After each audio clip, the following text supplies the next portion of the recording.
imagine it would matter. Spring winds. Yeah, the biggest game.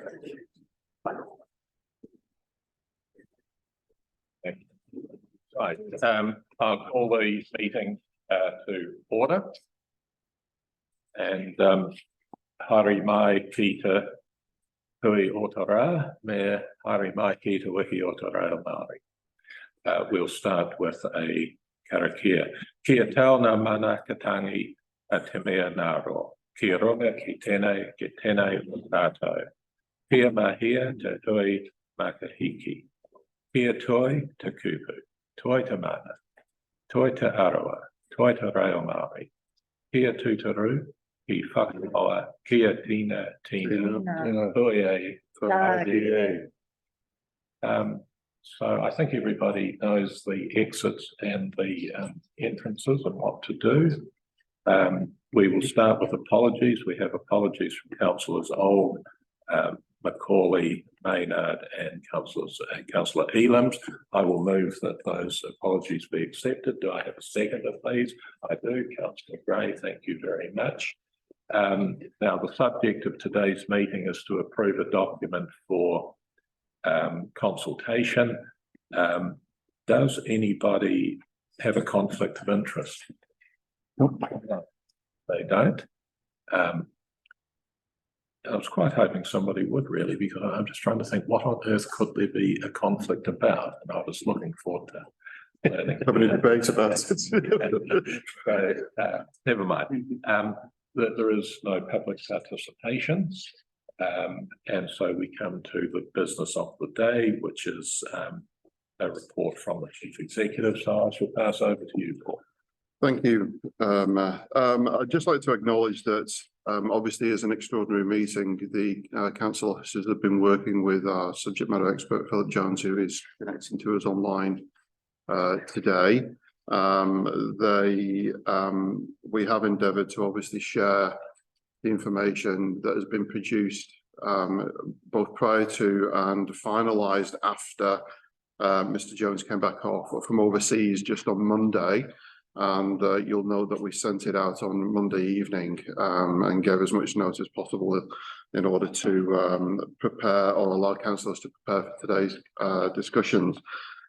So I acknowledge that whilst it's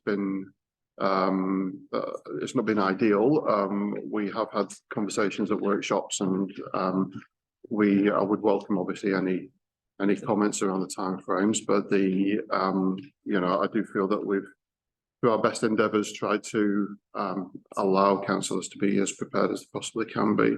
On that note, I'd just before I hand over to Amanda, I'd like to just acknowledge the efforts of the GM of Finance, Karen, and GM of Policy and Governance, Amanda, as well as our GM of Comms and Engagement, Sheil, in getting us to where we are today, as well as Philip Jones. It's been quite a task, and we're in a good place. We're meeting the timelines, and with your approval, we'll be in a position to meet those expectations as previously discussed for consultation to start on Friday.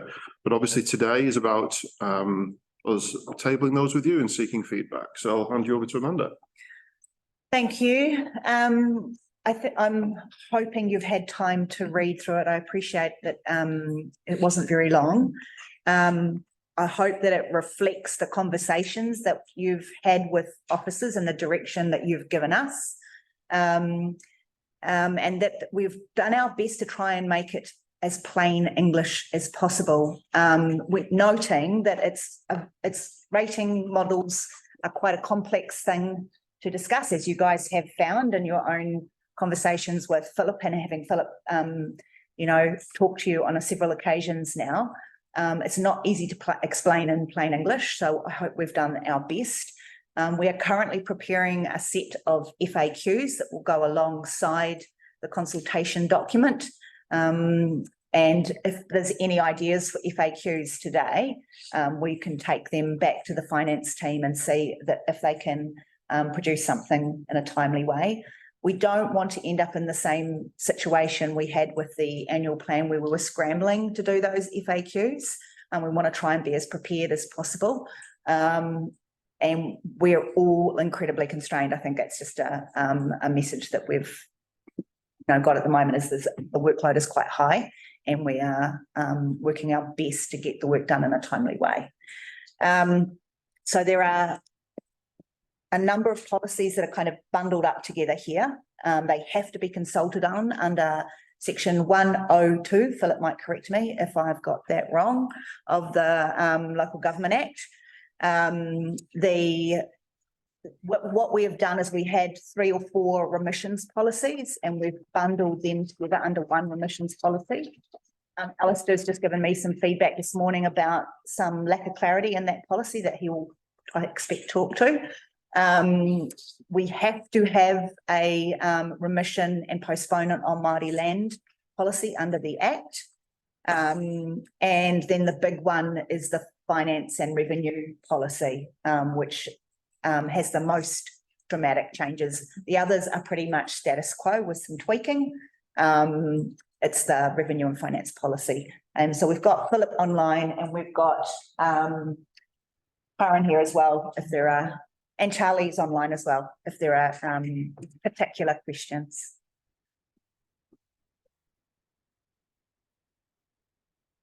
Is it time for a question? I have a question. You have a question? Well, I think what we will do is we'll just move a pro forma motion that the report be received. I will recommend that.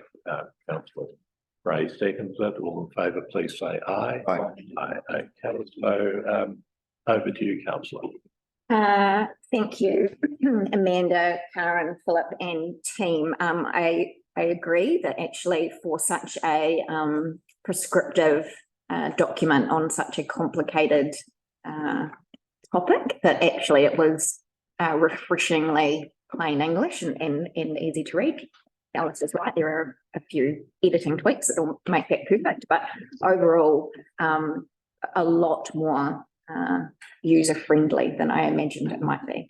In terms of the, I guess, supporting documentation that will go out with the consultation document, will we be providing, I guess, examples of the question? So where we're saying things like we're moving from land to capital, that's a great question, should we? But without our community knowing the impact of that, it becomes a kind of, should we go red or blue?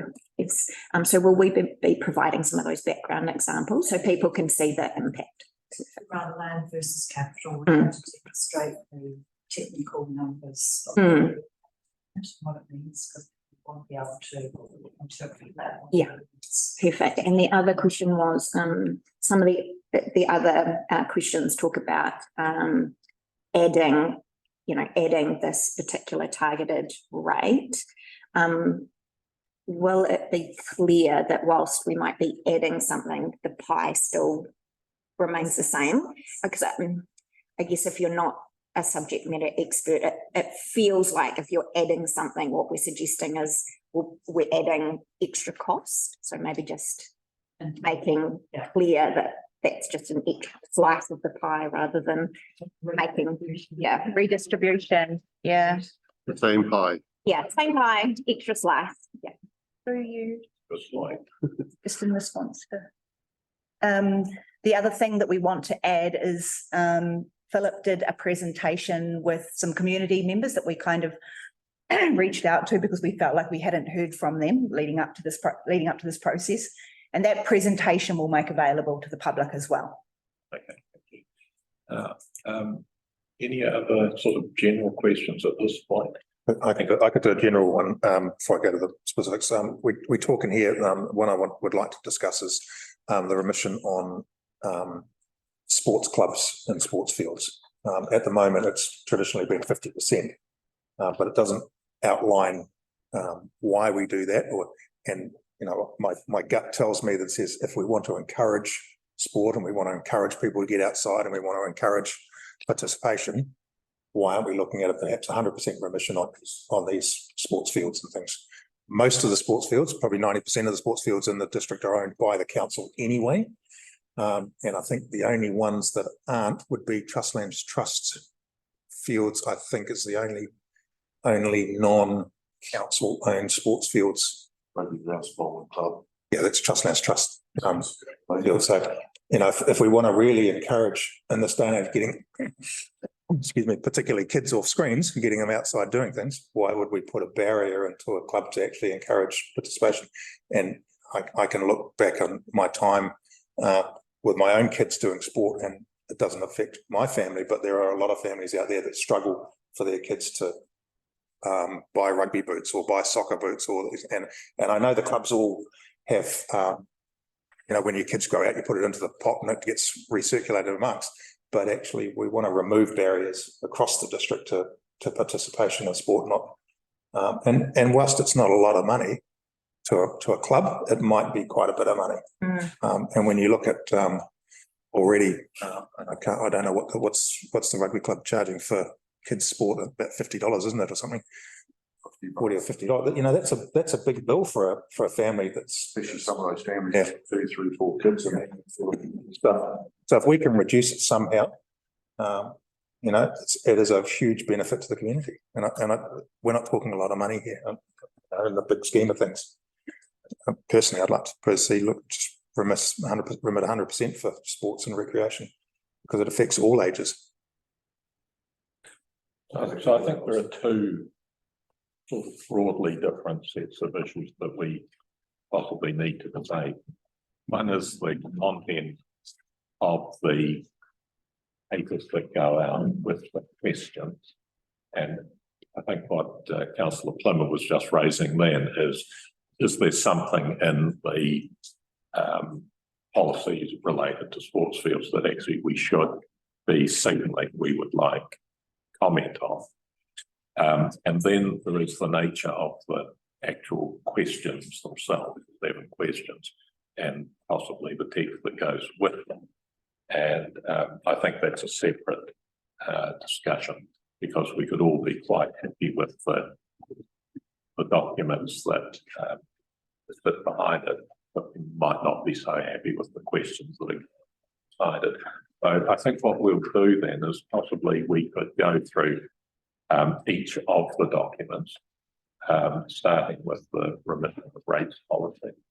And I too asked a question, councillors, along the lines of what we've got here looks very much identical to what we currently have. It doesn't look to me to have picked up any of the discussions that have come through work today. And Paul, might I invite you to repeat your answer? In relation to what? So Why don't some of the policies we're consulting on reflect more the views that council had come to in the course of the previous discussions on rate? It was my understanding, Mr. Mayor, that the feedback. Sorry, I'm not quite understanding the question, because if I may, is it right that we're consulting on, this is updated? Yes. Policy work. So the remission of rates policy has stayed the same. Same. The remission on Māori land has stayed the same with some editing. So we've combined the remission of rates policies into a single policy rather than Yes, having. I understand that, but the remission of the treatment of Maori land and sites of significance to Maori was a thing that's been discussed. So we're constrained by the Act on that.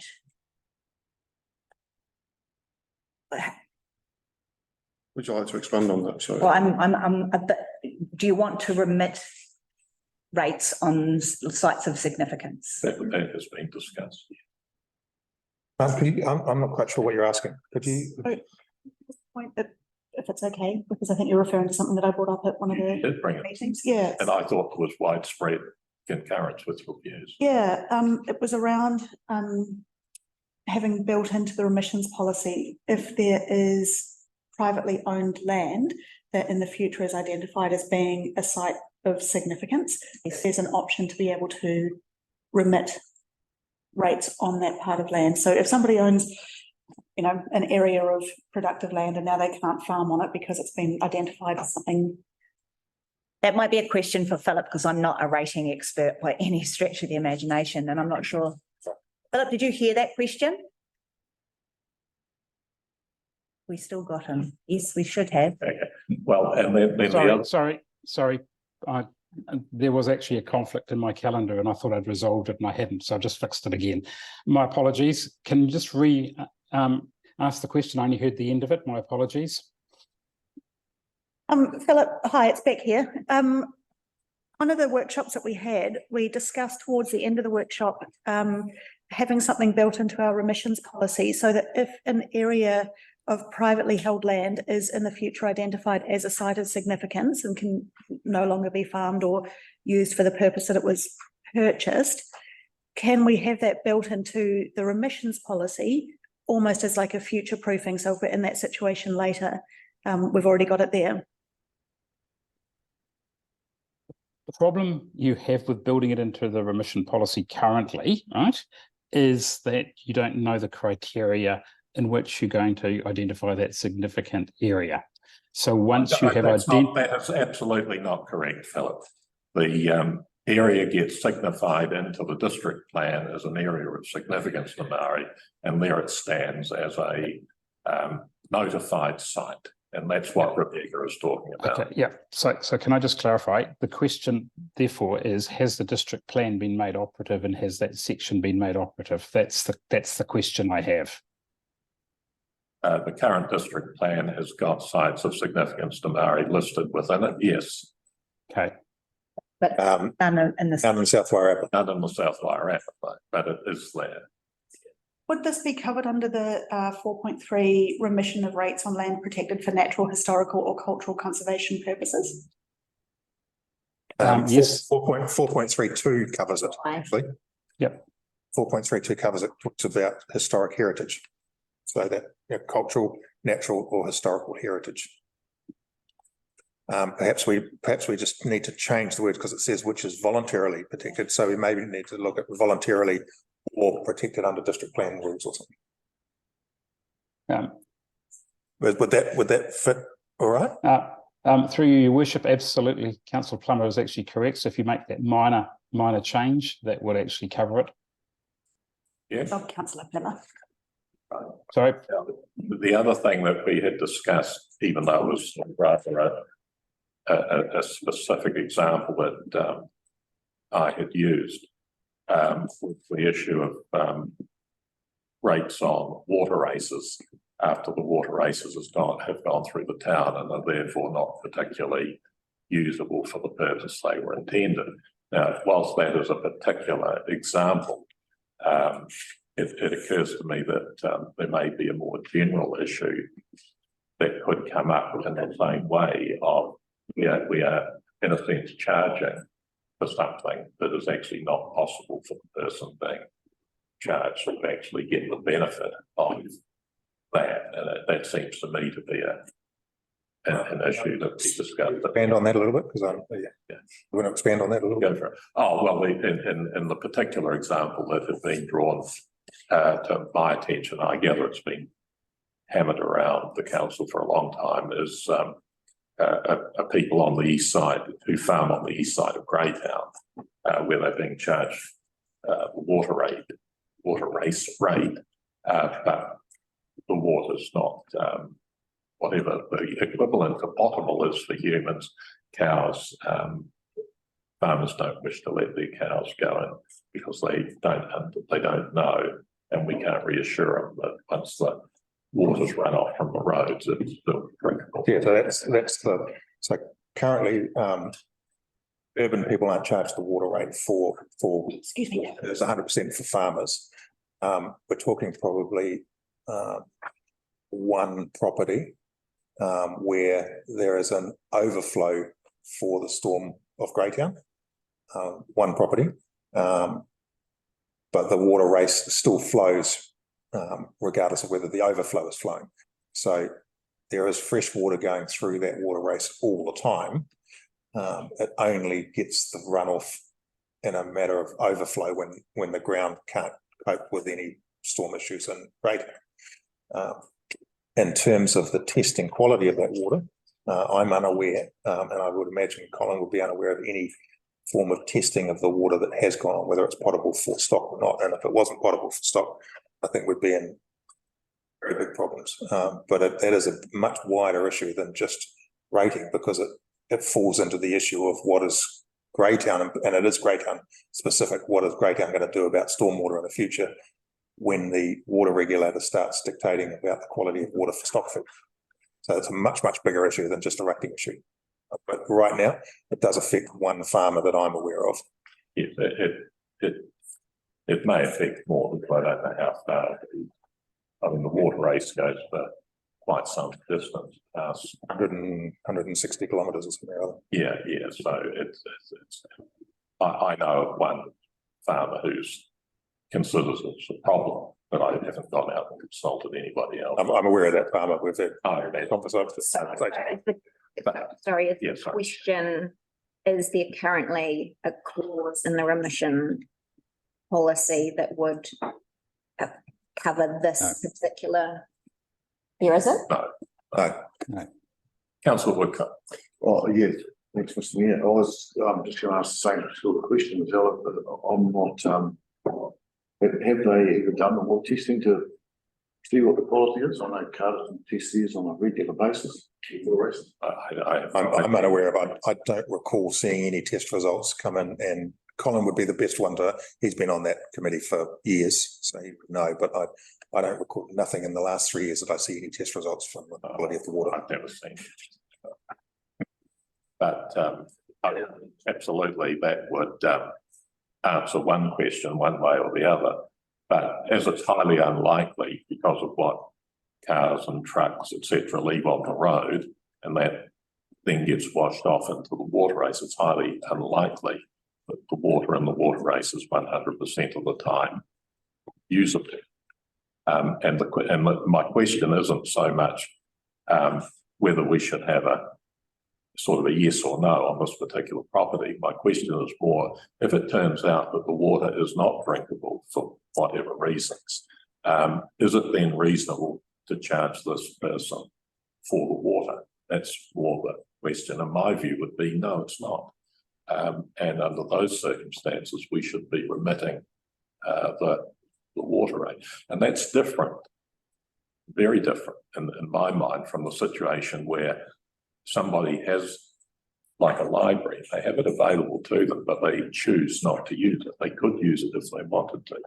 No, I'm talking about those instances where we're charging for a service, but it's not actually able to be used for that purpose. Yeah, so I think there's two parts to that, Martin. I think really there's the issue of we're charging to provide a service, and the water needs to be of a certain quality. If it's not of a certain quality, it's not a rates remission policy. It's actually we're not doing our job, therefore we have to do our job. So we have to make sure that the water is of a potable quality for stock. That's what they pay for. That's what the farmers pay for. Well, I agree with this, but it's not. What then? Well, we have to fix it. We can't. We can't fix it. Well, we can. How? It's just going to cost money. That's all. There's no way we can reasonably fix the quality of water that comes off the roads, from the main road, and well, so you don't allow the water from the roads to go into the water race system. it's got to go somewhere. So there are ways to fix it. It depends on how far you want to go with this. That's the question. But the other. However, that's not quite today's discussion anyway. The point for today's discussion was that as this had been something that had been raised around the table and nobody had any particular objection to it at the time, I was surprised not to see it referenced as something that would be consulted upon. I mean, we possibly get an opportunity later to revisit it anyway, if that's what we choose to do. But my question is, at the moment, there's no signal that that's something that people could raise an issue about. Sorry. No, through you, Mr. Mayor. I'm just wondering, following that discussion, if Philip had an opinion on where this sits in terms of, is it a rating remission issue, or is it, as Councillor Plymouth suggested, maybe outside of rates? So just, would you have an opinion on that, Philip? My opinion is it's not simple, right? Because the question is, you'd have to assess the degree and the frequency of the water race actually not being suitable for that purpose for that particular farmer, right? So that's the first question. How often does it happen? And then once you have that information, you've got two choices. You could do it by remission, or you could exclude that property from the rate. But that would require some significant work. My suggestion is that we deal with that through the submission process. Now, it's not unusual for staff to make submissions to these policies to correct minor issues or issues that have actually been raised that haven't actually been formally raised by a formal submission. Rather than trying to deal with it today, we could actually be using the wrong tool to fix a problem that we actually haven't really understood the issues. Yes, I know there is an issue here. We need to work out what is the best way to resolve that issue. That's my opinion and recommendation. Thank you for that, because I imagine whilst we're discussing this one particular situation that hasn't perhaps been captured in the document, through the submission process, we may actually become aware of other more individualised issues that also haven't been captured. So it probably makes sense to find ways to capture those at the end of the process. Yes, that would be my recommendation. Thank you.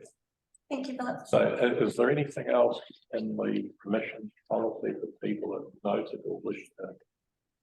Yeah, I've already let Karen know. Paragraph 4.5, remission of reserves and civic amenities. Not quite sure that the criteria and conditions actually apply to the heading, because it's talking mainly about runoffs and rural farming properties and so on. So maybe that paragraph needs to focus on reserves and civil amenities, and another paragraph to deal with a rates remission for farming issues that are in that paragraph separately. The whole paragraph doesn't seem to link to the heading. And then the next one is 4.8.2. There's a cut and paste of the third sub paragraph there, the right of all places of water leaks. So that's just an editing problem. Those are the. That was, sorry, 4.82. 4.82. Third point down, the write-off will only apply with a leak identified of such magnitude. So it's a leak which was done in the previous 4.7.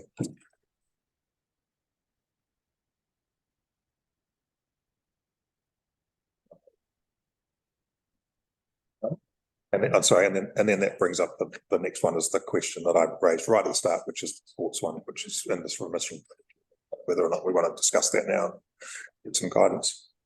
Well, would you like to discuss it now? Or well, yeah, absolutely. As I said right at the start, I think we should be looking at along 100% rates remission for sports clubs and fields and things, which sends a very clear signal that we're trying to encourage people to participate in sport and recreation as opposed to putting any barriers up.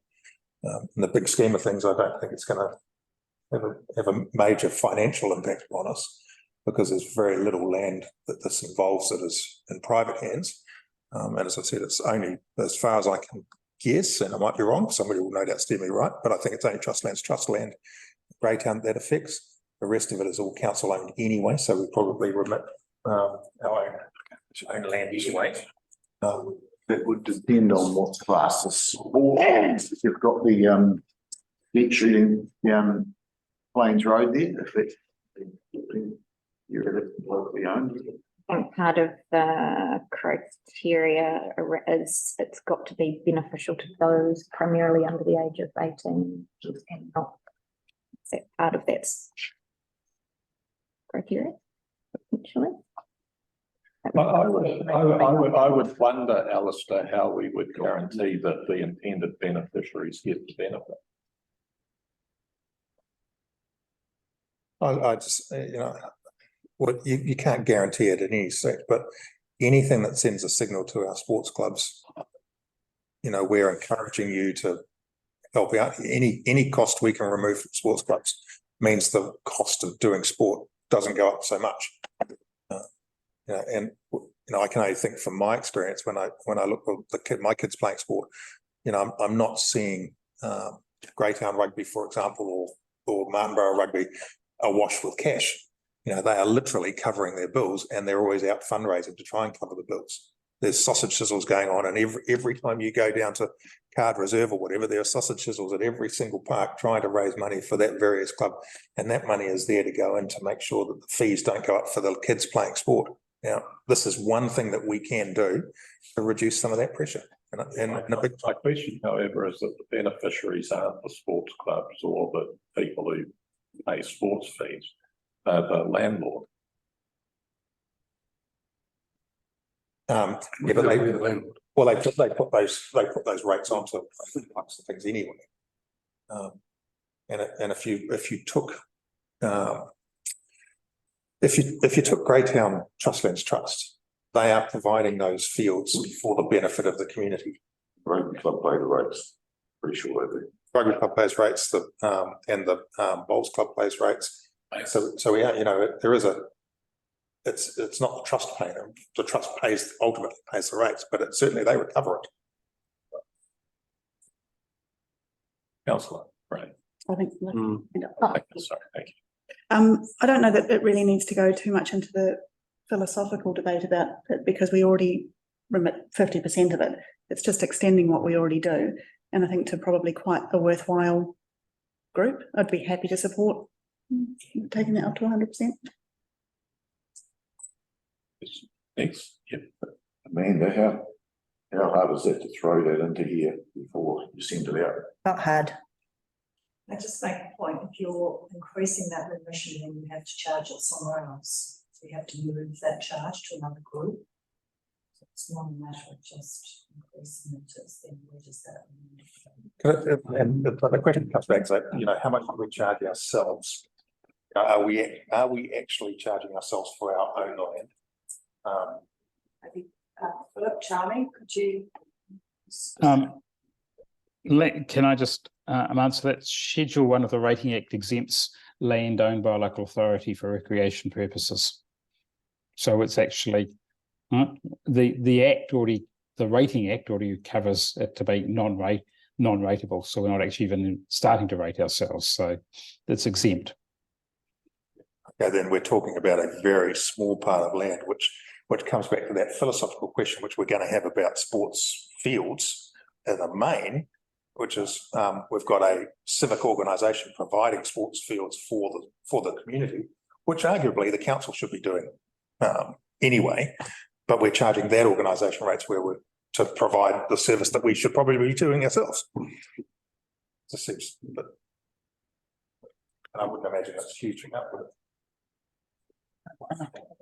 Very, very small amount. It's just as long, I think Karen's point is as long as we realise that it's money that's got to come from somewhere else. Back to the pie again. It's the pie.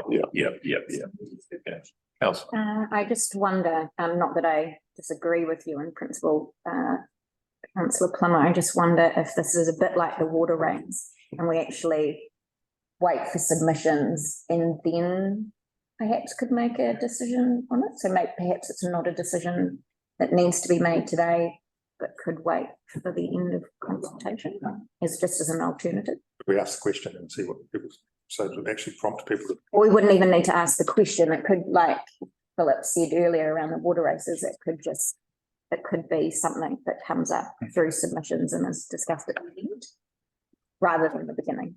Well, I mean, I think that's a really good point, and it comes to the quality of question 2 in the consultation question. I think if we leave question 2 as it is, we're unlikely to get any of the feedback that relates to the issues we have raised. I think we've got to improve the seekingness of that question so that people understand that there's possibly quite a range of things they could express their opinion about, such as the sports field, such as water races, possibly, such as other things that actually haven't. The issue about the water races has been coming to this council for about 6 years. But are there other issues out there that just bubbling along, but we've never actually had? That's it more under question 7 rather than question 2, because question 2 is specific to that remission. But question 7 is more the broad, is there anything else you'd like to tell us? So with that, can we perhaps make that? Yeah, sorry, I build mean, question 1, sorry. Yeah. My apologies, yeah. Okay, so we've got a couple of proposals. I mean, I personally think it's potentially easier to go with what Councillor Saddlerfoot has suggested, as long as our questions alert people to the possibility To the specific things. of raising matters that they might wish to discuss. Yep. No, that we can very easily do that. So with that,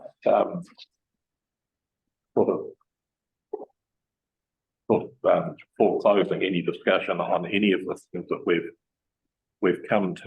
discussed so far, if we could move along to the remission and postponement of rates on Maori freehold land policy, and inquire whether anybody has commented or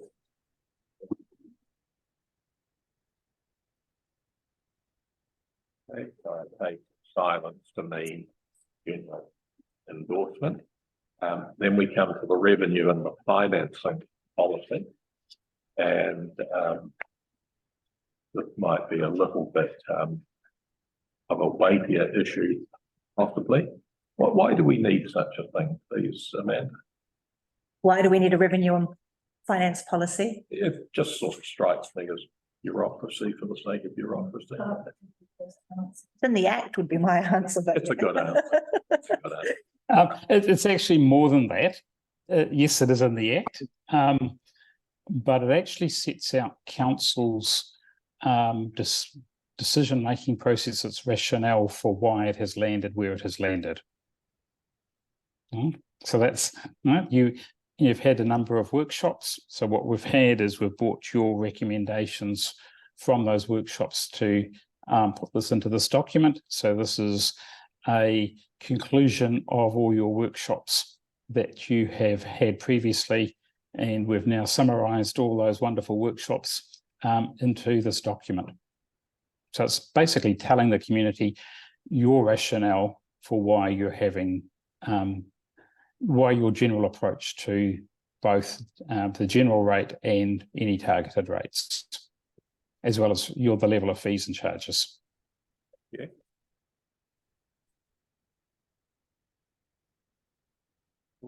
Comments?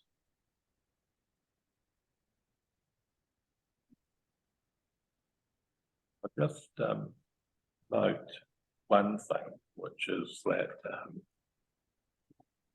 I could find it now. It relates to charging for water, and I'm just trying to find it. Must be there. I've seen it already, but I can't stop it. That's very infant. could it be in the last table, Martin? as Could well? it be? Could be. Is it the Water supply, treatment Yeah. supply, it's on top of page 34. And what we're saying there is that it should be 100% charged in I suppose a uniform way. And I just alert people to the sort of issues that are being considered elsewhere in the country at the moment, which is that water should be charged volumetrically, which basically means that the more water you use, the more you pay. Whilst I wouldn't necessarily suggest at this point in time that we think about that, but one of the things that I would just like to ask Philip about is if in the future we saw the benefits of volumetric charging, to what extent is it easy enough to change this policy, please? I think changing the policy is relatively easy. The issue is you've already identified it as way of a targeted rate. Volumetric water charges are actually a targeted rate under section 19 of the Rating Act. So therefore, if you chose to do that, that would be the easy process. You'd then have to go and consult with the community over charging for volumetric charging. That might be a little bit more challenging than actually changing the policy. Yes, So you would have to, I imagine everybody with a swimming pool would be upset. you'd have to consult. Yeah, But the actual process, Yeah. obviously then you've got to have the cost of actually putting in meters and reading those meters and coming up with a process of how often you would read those meters as part of that consultation process. And the cost of volumetric compared with the fixed cost as well. So there's a whole lot of work to be done, but it's quite an easy process in terms of changing the policy, Your Worship. we have 100% water meters already. We just don't use them particularly. Yep. Okay, that's a relief. Any other comments on this document? We do have 100% water meters. Oh, in the towns we do. Yeah, not the easily, not smart meters that are easily. No, we've all got water meters. Yeah, but the cost of so the trial was done 2 years ago as part of the what's better off funding or no worse off funding. It was a grant we got. Yeah. And the trial was done. Water stimulus funding. There's so many of these different bribes that we've got. So we did the trial, and what came back from that very clearly was that people who were on smart meters understood their water usage very quickly, and also managed to fix any leaks very quickly because they could see it literally the day the leak started. They could see it on their water meter, so it was huge. But the run to roll it out across the district was a big bill, and we talked about this, Phil, about 3 years ago, didn't we? About one of the councils that brought them in, and how the overall water usage went down, and then the people were able to work on summer and winter usages, and it was very, very beneficial. So we do already have them. We have them, but We don't have reading them would We help. don't have the fact. Well, we already read them once a year, I think. Yeah. Okay, thanks very much. Any other thoughts on this document before we move along? Okay, there appears to be none. I have to say that I found the material on page 38, 39, 40, 41 rather difficult to interpret myself. I wonder. What page are those on the document? Tables on 38.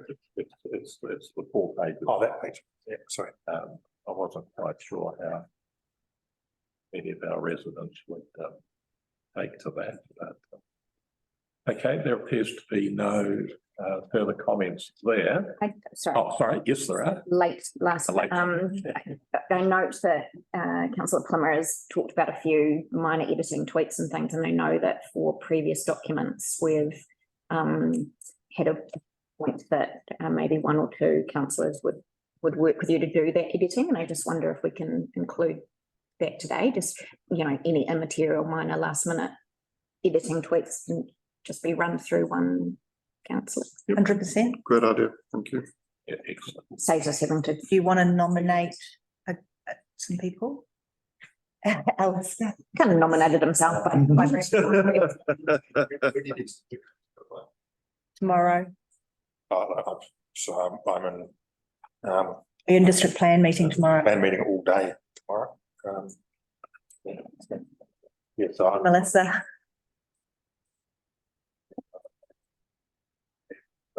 right, but So I wonder. I wonder then, if for those of us who've got the paper document, if we could now return to page 11.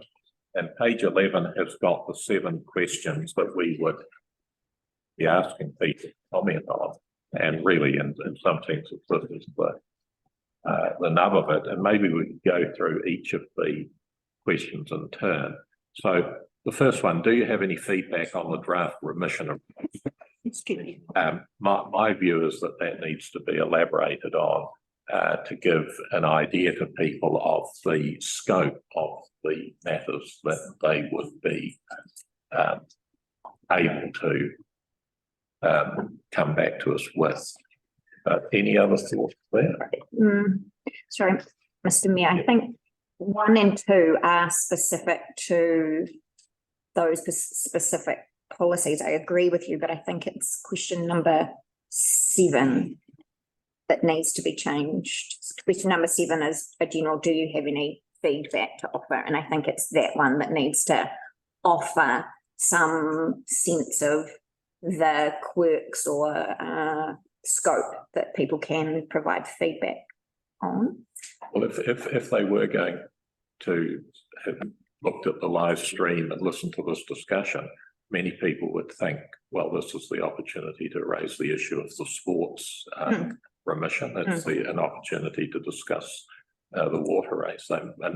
Other things might come to them at the same time. And so therefore, they are going to reply in terms of the remission of rates policy, are they not? So it seems to me, since that's where we would be pointing them to if they came to us and discussed, I've got an issue about this. That's one of the things that I think we need to provide more hints that this is the opportunity to think broadly about these sorts of things, which is not to say that there won't be other issues that have nothing to do with remission that would here as well.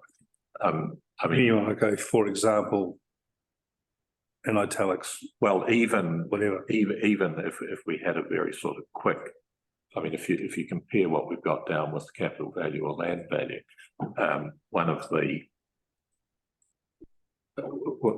things we could include under number 1 is that currently we remit rates on boom, boom, boom, boom. Is that enough? Is the level enough, etc.? That would probably be an idea. Yeah. It's a competition.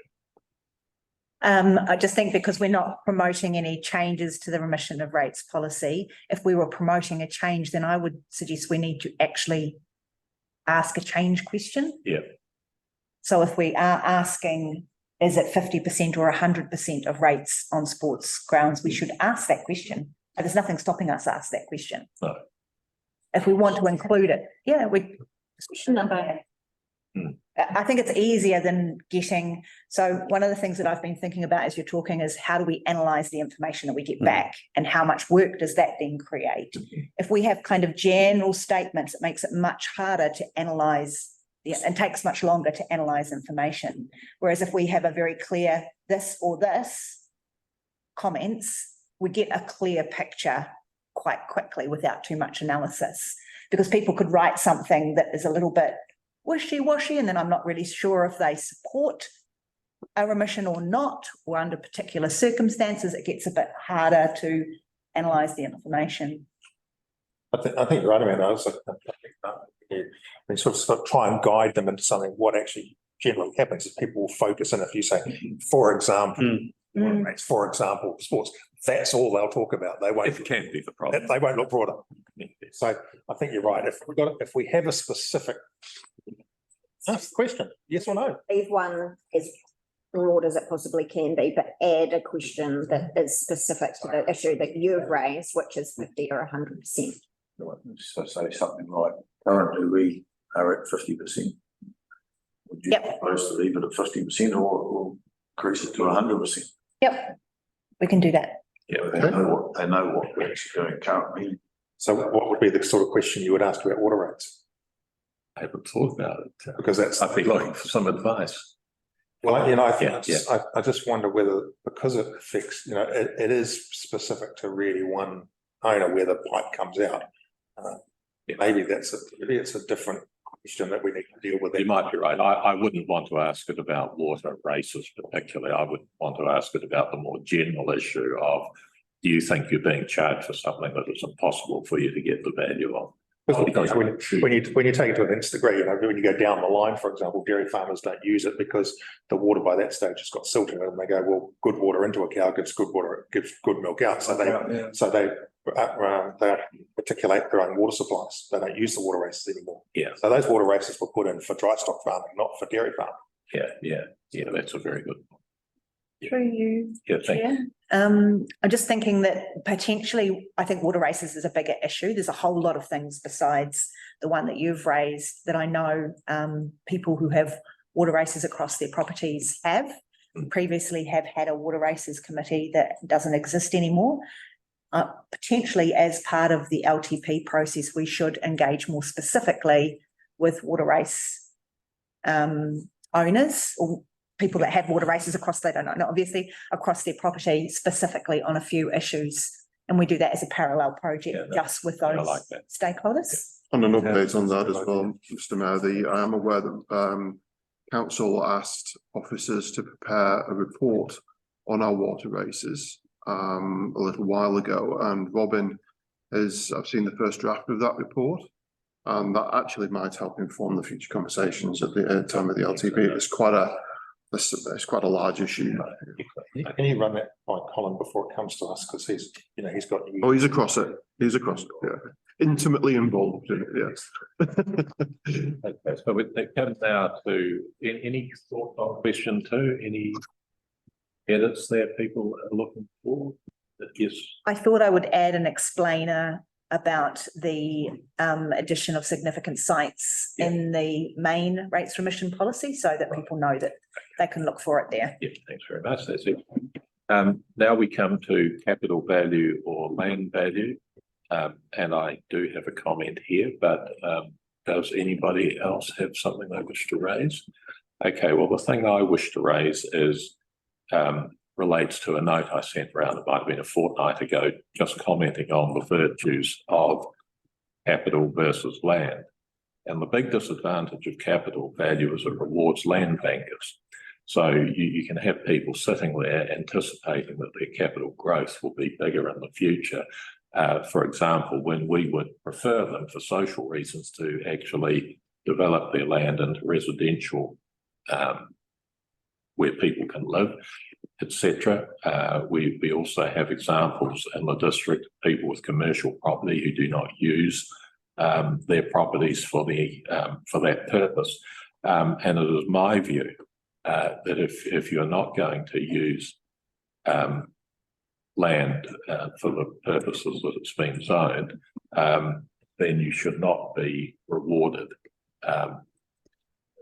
for your land banking, and that there needs to be some way of ensuring that our rating policy, if you like, sends a signal that residential land should be being used for people to live, and commercial land should be used for commerce, and industrial land should be used for industry. And the conventional way to do that would be a special rate on land that's not being used as it's intended.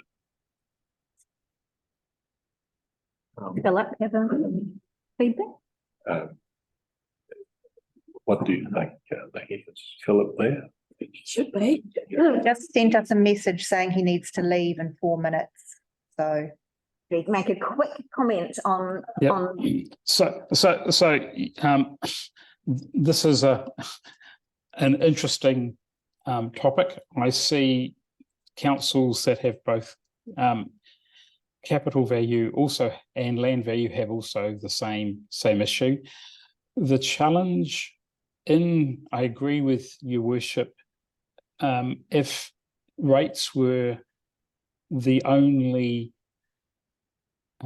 causation of people actually holding on or land banking, I would agree it would be the philosophy. The issue that I have, and let's park the targeted rate on vacant or unused land. There are a couple of councils doing that. Would have to investigate whether that actually is really having the desired effect, because rates are only a small part of the holding costs of a piece of land. The issue for me here is you've got to look at what is the purpose of rates. The purposes of rates, whether it's land or capital, is to allocate the costs of council to the various ratepayers. If you then use rates for other intended purposes, you then potentially run the risk of diluting the intention of rates, using it as a incentive or disincentive. So to me, this is a vexed problem, and I'm not convinced that there's actually evidence that by staying with land or moving from capital to land will encourage more land development. That's my only, I'm just saying the jury is well and truly still out, and I don't think the evidence has actually been robustly debated anywhere. That would be my advice at this stage. I would suggest you talk to your brother, the economist. I think you'll find economists have got a lot of evidence in this area, but let's not go there. Depending on which economist you talk to, Your Worship, there is one economist that does understand local government. I'm not saying my brother doesn't. I better not speak on his behalf. I need to talk to him later today, so don't want to damage that relationship. The issue for me is there was some work done by one of the rates review done by an economist on this, and they were silent completely on this matter of land versus capital in terms of which was the best method. They did analyse it in great detail. I can actually I'll find those papers for you if you like, and forward them to you. Yeah. So it's also a way of raising more revenue, of course, which I think something we shouldn't overlook.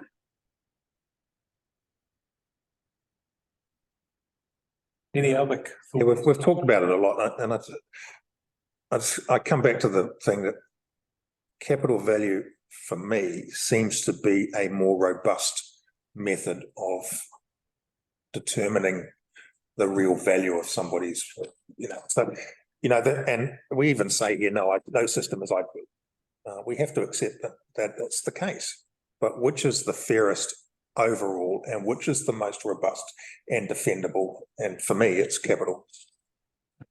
I'm pretty sure we had quite a big discussion about that.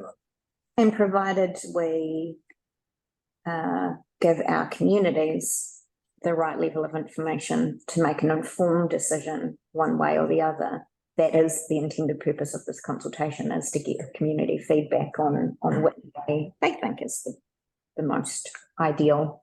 I understand you have to go very shortly, Philip. One of the other things I've got on my list that needs to be discussed here is the issue of forestry. And that's something that's also been discussed on a number of occasions. And it sort of hasn't come through. It's something that I believe we should also be getting feedback on. But do you have any comments there, please, before you leave? Yeah, I mean, the issue is that we, as part of that forestry debate, we've actually got very few forestry owners that would make, we're talking about divvying up the pie, would actually make a substantial difference to the overall allocation of rates. So that was the principle in which we actually didn't proceed with it any further. Maybe we just put a comment within that feedback. And I think Charlie's online. I can't remember the figures off the top of my head, but the amount of percentage of forestry as a percentage of the total land holding or capital value in the South Wairarapa isn't significant, and therefore by having a targeted forestry rate wouldn't make a significant difference to the overall allocation of rates. I think that's where. Right. Charlie, do you want to comment? Yeah, absolutely. You would have to put a very significant differential on those very few blocks in order to make any difference, really, because there are very few blocks, maybe a dozen.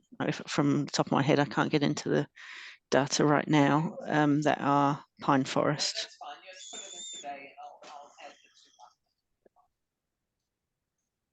Okay, let's shoot then to question number 4, which is about the footpaths. I do have a bit of a problem with the question, which it says, do you agree with council's proposal that 90% of the benefits are felt by urban? I think what we're proposing is 90% of the costs of footpaths be met by urban. I don't think we're having a discussion particularly about, you know, how much fun is the footpath. It's somewhat more matter of fact than that. Does anybody else have a comment?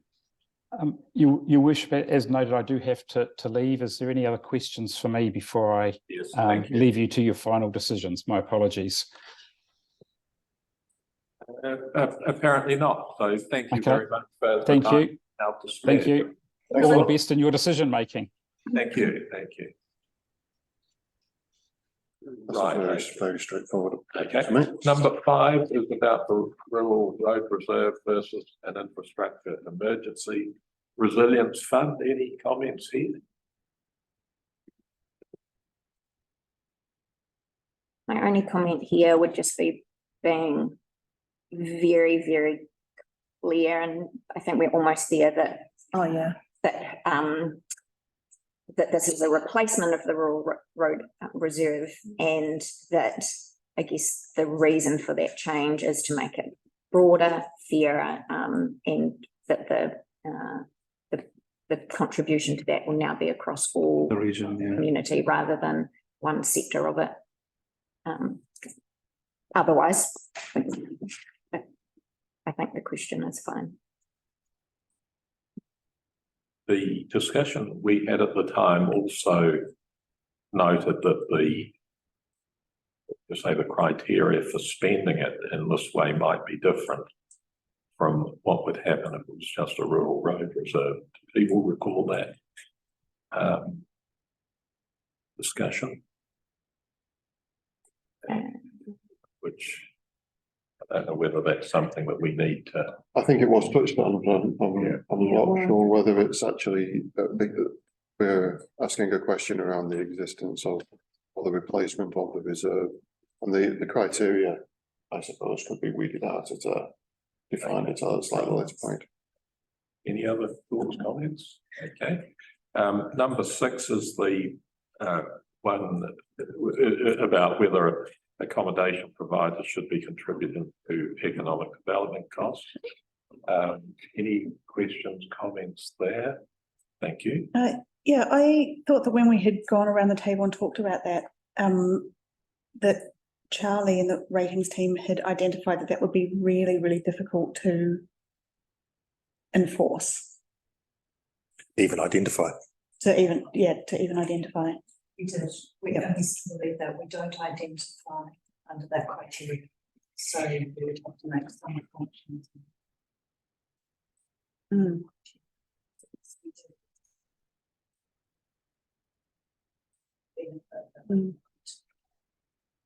Just worry about if we're consulting on something that's going to meaningfully be almost impossible to enforce. What expectations are we setting up in the community? Because I would imagine this is going to get really positive feedback. Everyone's going to go, yeah, this is great. Of course we want to capture that, but then we're not going to be able to do very much with it. So You've just done this in New York. They've just put a tax on if you're for Airbnb. I'll have a look at the article and see how they're policing it. but I think for us, it's about, is it on the 1st of June that, like, what it's doing on that day, you have to be able to prove on that day by. This year. Yeah. It's a certain point in time, so it's not during the year. So on the 1st of July, do you have a perceived accommodation dwelling? And this is how it's at. So if you start like 3 months in, that misses it. You can only do it once. So if I was being a very savvy owner of a property, I might just take down that listing on that day And a lot of and go, people do. well, Winter, they Yeah. take that. The issue would be, what is that criteria for that type of dwelling? Might say, well, that's where my children sleep. Other purposes. So, I think that bit of the wording that's would get us into trouble is the permanent casual accommodation. I mean, a lot of people, I can think of the friends I know, use their properties as Airbnb, for example. But several times a year they come and use it themselves. It's where they have their holidays too. So it's not a permanent accommodation for holiday makers in the sense that a hotel or motel might be.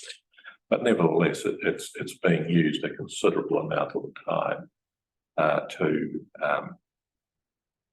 for income generating purposes for the person who owns the property. But that's the thing, is we're not capturing what they're doing throughout the year, it's just what they're doing on that one day. It's on the one day that we decide what fee applies. I don't think it means you have to actually have it leased out on that one day.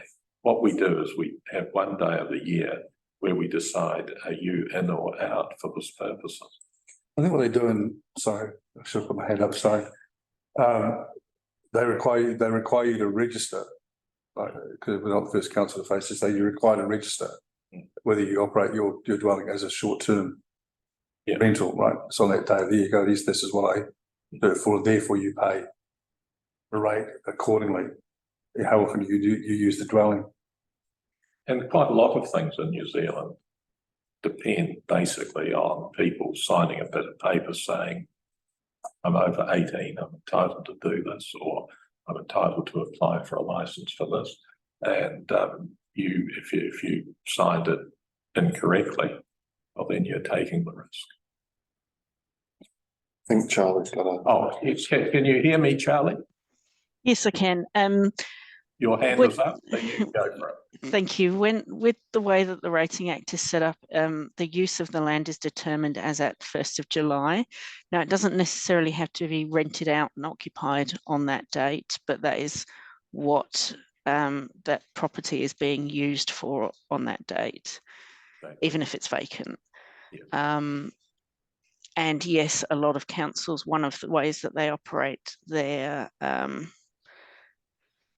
administration of such matters is with a declaration. So, for example, council would write to all of the properties that they consider to potentially be captured by this rate and say, you have X amount of time to declare if you disagree that your property should be captured by the rate. So, for example, if we'd identified a property as having a separate studio flat, for example, they would have the opportunity to say, well, actually, no, that's my nephew living there and it doesn't count up as that. That's just an example. Obviously, that does have some administrative burden on the rates team, but that is one way of doing it. We struggle, though, with how to identify those properties in the first place. That's why we've asked that question. Thank you. Councillor. Thank you, Charlie. I guess my concern with this particular area of the review, and I'm pretty sure it's one I voiced in the workshop, is that whilst it seems like a really great idea in theory, as you've mentioned, the actual practical administration of this has the potential to be very difficult and costly. And I just wonder, in practice, how the income from this would balance or work against actually the cost to council to administer it. So I do share some of Councillor Gray's concerns around even the asking of this question when we are still so unclear about how we would manage, define, identify and administer this particular piece of the rate should we get an overwhelming agreement to it. Any other thoughts? Oh, just because to be honest, it's no more difficult than dog licenses. We don't even write to people and say, register your dog. People know if they have a dog that they're expected to do that. But there are plenty who don't. We know that there are unregistered dogs about. And again, if they get caught over time. I guess it's like you become a licensed Airbnb operator, right? You register, that's what you use your dwelling for.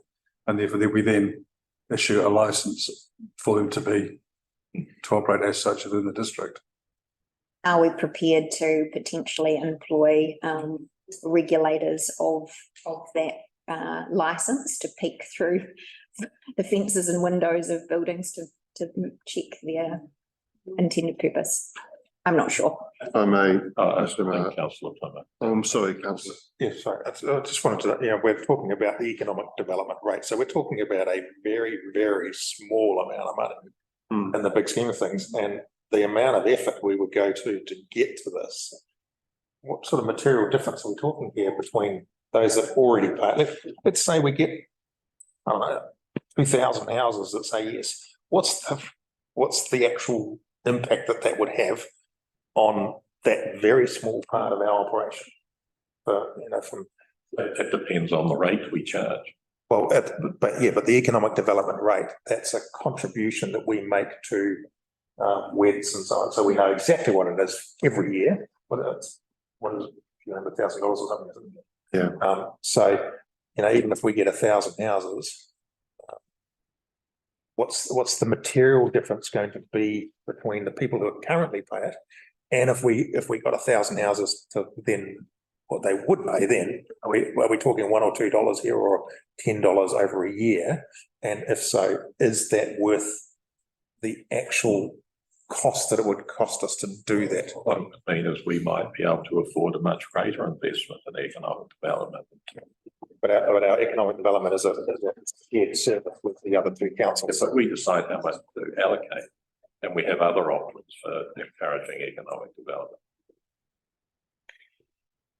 I mean, that's really the question, is how much do we want to sort of dip our toe into economic development? Well, we pay a proportion of the economic development across the Wairarapa because it's a Wairarapa-wide thing, and we pay based on our population basis. They're not asking for more money. We're just saying, how are we going to fund that bill that we have? If we were going to do something different, that is a very different question to what we're talking about here. But anyway, yeah. Sorry, just to clarify, because I get the feeling we have a different understanding of the purpose of this. Through you, Mr. Chair, but Karen, could you confirm for us this? You're looking at me, so. Put you on the finance Where are you going with this? Sorry, I'll move out of the way. Just to clarify from my own brain, with this particular rate, would we be increasing the amount of revenue that we get for the economic development rate, or are we simply slicing the pie? And if it's one or the other, are our questions clear enough to let our community know that that's what we're trying to achieve? Yep, certainly. It's all about slicing the pie. So you're simply talking about how to spread, for example, if you use this year's figures, it would be how to spread the 300-ish thousand amongst more ratepayers by capturing these properties. So you'd be reducing what the commercial ones that we've already identified by land use pay and spreading that over some more properties. So we're not getting more money, although through the budgeting process, so the annual plan or long-term plan, you could, as the Mayor said before, decide to invest more in this, in which case you would get more money, but this is all about slicing the pie. Yeah. So this would be about how many people are paying the economic development contribution, and at another time, perhaps LTP, we would have a discussion about how much is the economic development contribution. And you would argue that perhaps if more people are paying it, then you could increase it, but that they are not the same thing. This is just about how many people can contribute. That's right. Thank you. And the issue about how you slice the pie rather than the size of the pie now always raises the question of fairness. So, for example, in all of our towns, we have motels in the commercial area that pay a lot more rates for providing essentially the same service that somebody a little further out of town gets basically for nothing. And if I certainly do not think that's, and that is why this issue comes up amongst people who also would say the same thing. Okay, I think we've probably discussed that long enough, and I'm aware of the time and other meetings. Can I just add one, look, I agree with what you just said there, Martin, and I do think there's an issue of fairness. I absolutely understand it. But this is a really tricky one to say, if you've got a B&B that rents out a room once a week, how do you then set the rate that you're going to charge compared to the hotel that's in business 7 days a week with 25 rooms? How do you, and to use the fairness thing, it's just such a complicated issue if you talk fairness, because how would you set that?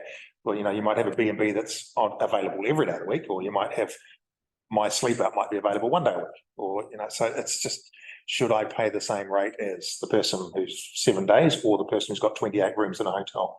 And it's not a simple, do we add it or not? Rate's never entirely fair, as you say, and we don't reduce the rate to the hotel when it's having a bad year. Well, exactly, but that's my point, is it's just so complicated and an issue of fairness. Yeah. Anyway, Charlie, your turn. Yep, to address Councillor Plimmer's point, as with any rate, you have the opportunity to use differentials for groups of ratepayers within that rate who are affected differently.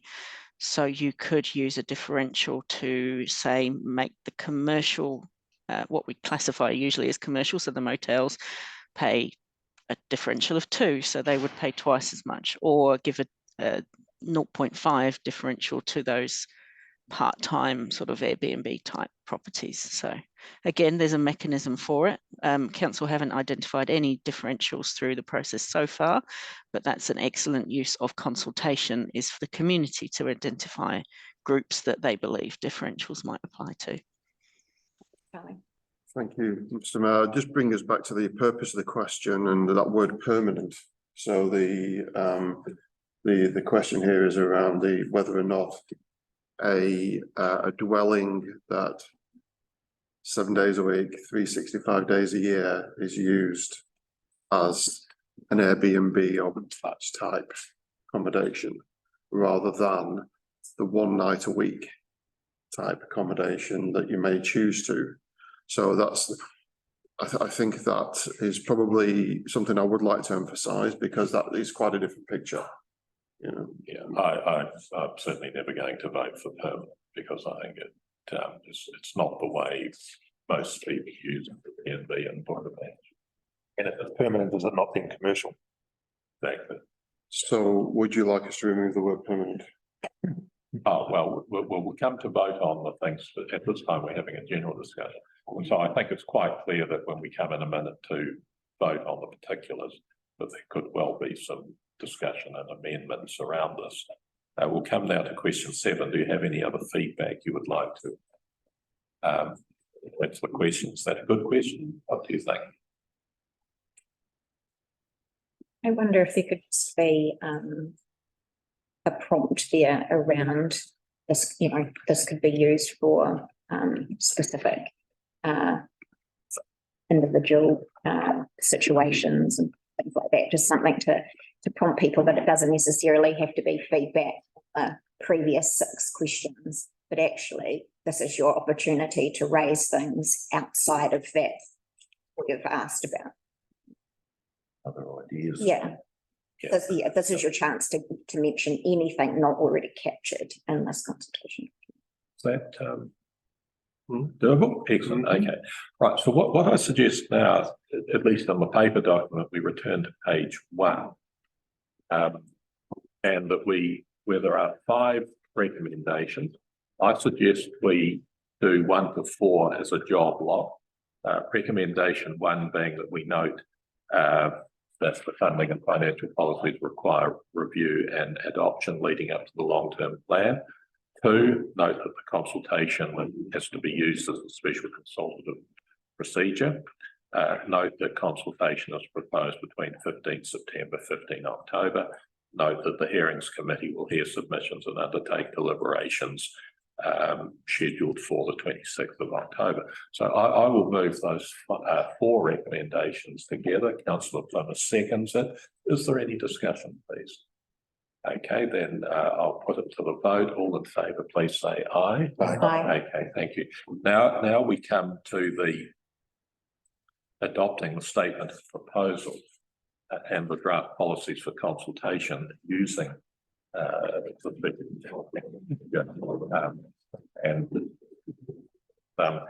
which is referred to in Appendix 1. And so I think that there's now two parts here. There's the policies that say form the basis of the consultation. And I think what we have tacitly agreed is that we approve them subject to some final editing. And who was the councillor who was going to be the deputy mayor? That's a good decision. So I will move then that we approve the policies to be consulted subject to final editing and approval by the deputy mayor. I'll move that. Do I have a second? I do, Councillor Bosley. Any discussion, please? It's putting quite a lot of onus on our deputy mayor. I think probably want two councillors to. Yeah. Okay. I'm happy to do it if you can get it tonight, but tomorrow I'm not here. That's the problem. So. Finance meetings. Don't look at me. Yeah, we've got tomorrow put aside in case we spill over today. I don't think we will spill over today from grants. No, I don't. Yeah. Pretty so quick. There's not that much money. I'm hoping that tomorrow is free for those of you on the finance committee that are doing grants deliberations. We need time to prepare as well. Yeah. Would this be an afternoon thing or a morning thing? Yeah, that's a separate issue. Let's just focus on, have we got the words right? I can put my hand up if the timing is right. Okay, right. So Right. in that case, we'll have the deputy mayor and councillor Bosley. Can you read the? You shouldn't write such great emails and set a grammar. Can you read the recommendation? I have got consultation based on Councillor Fisher and Councillor Bosley to work with council officers on the final edit of the policies. Okay, thank you very much. Any comment? All in favour, please say aye. Aye. Okay, we're done. And so now we come to the actual words or the questions that we're going to send out. So I'll move that we adopt the questions as they are, but we'll go through each of them one at a time, and then that'll be an opportunity for amendments. So I move that we adopt questions 1 to 7. Do I have a seconder? I do. Thank you very much. And then if we come to question 1, does anybody propose an amendment? Question 2, anybody propose an amendment? Question. Sorry, Thank you. can I just check that during the discussion that we just had about the various questions, Amanda, you've captured some scribbles and notes around some of those amendments. Can I go back to question? But I don't think it's the question itself that's being. Do you want to add a question at question 1 to should we remit 100% of sports grounds rates? I would just add it in as a separate question. With that one, though, I think it would go straight after that one. You can put it after that one. Yeah. Okay. Right, so we have an amendment proposed by Councillor Plymouth that we ask a specific question related to rates rebates on sports ground. Do I have a seconder? I do. Councillor Woodcock. Any comments? All in favour, please say aye. Aye. It's done. Amanda, any? That's for question 2. I noted that we would link to the sites of significant change that we proposed in the rates remission policy. Okay, thank you very much.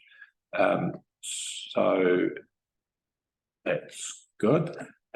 Should we use capital value or land value to set general rates? That's the wording. Any amendments suggested? No, I think it's just the supporting information that sits alongside that, and I think we've discussed that a couple of Right, okay, thank you. Question number 4, who should pay for footpaths? And the question is, do you agree with council's proposal that 90% of the benefit of footpaths is felt by urban zone ratepayers and 10% by the district as a whole?